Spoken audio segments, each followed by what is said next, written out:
Hey leaders, real quick, just want to film this video to give you guys context for the passage that we're going over this week in John. Also, to those of you that ordered your Devos, they got here, so you guys can pick those up before Wednesday if you want. If not, I'll just give them to you when I see you Wednesday, and you can even flip through this topic, and it should help prep you guys a little bit for what we're talking about. But this week it's two I am statements in one passage, and it is I am the gate. Whoever enters through me will be saved. I am the gate for all the sheep is the first statement he makes, and then he says, I am the gate. Whoever enters through me will be saved. And then a little bit later he says, I am the good shepherd, and he says that twice. And so the context that we have here, the situation that's happening, is that Jesus is in the middle of basically a debate with the Pharisees. There's this guy that was healed. Jesus heals this man who was born blind, and the Pharisees believed that if you were born blind, it was because of some sin of your parents. So they basically believed like that because your parents had some horrible sin in their life, that God made you blind from birth. And so this man's healed, and they're basically questioning him about why he was healed, and they're questioning his parents about how he was healed. And this guy's like, look, I don't know, man, I was blind, but now I see. And so the Pharisees then start questioning Jesus, and they just start this whole investigation. And then it talks about, if you actually look in the chapter before, it says spiritual blindness. And it says, Jesus heard that they had thrown him out, and when they found him, they said, do you believe in the Son of Man?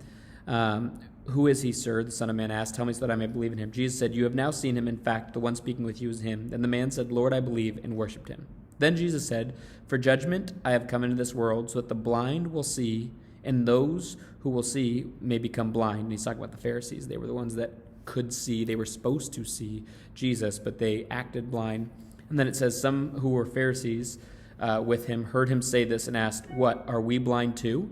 And then Jesus almost sarcastically replies, he says, if you were blind, you would not be guilty of sin. But now that you claim you can see, your guilt remains. So the Pharisees and the religious leaders, their job was to interpret the law so that the people of Israel could follow God, so that they could understand God best and submit to him and follow him and worship him.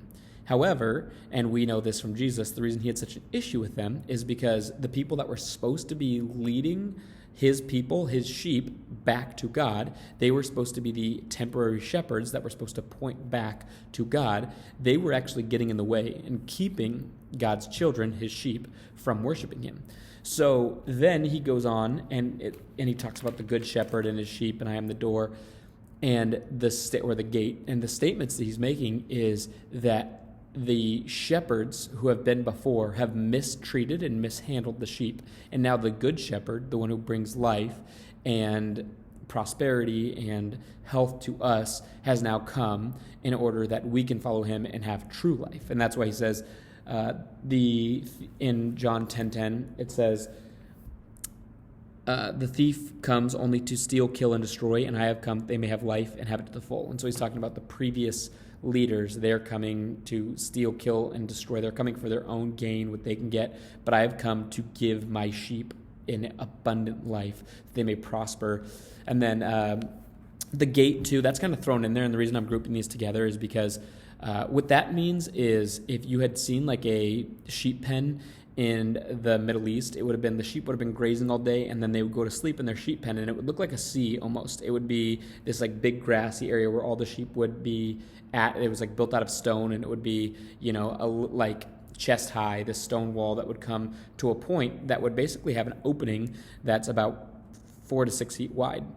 And it didn't have an actual gate, but what would happen, or a door, what would happen is at night, in order to protect its flock, the shepherd would actually lay in the doorway. That way, if there was something to startle the sheep, or there was a wolf or something that wanted to attack it, the shepherd could be something that would save the sheep from that, could wake up and it could defend the sheep from that. It would also make sure that the sheep didn't get out without the shepherd noticing, and it would kind of take care of them this way.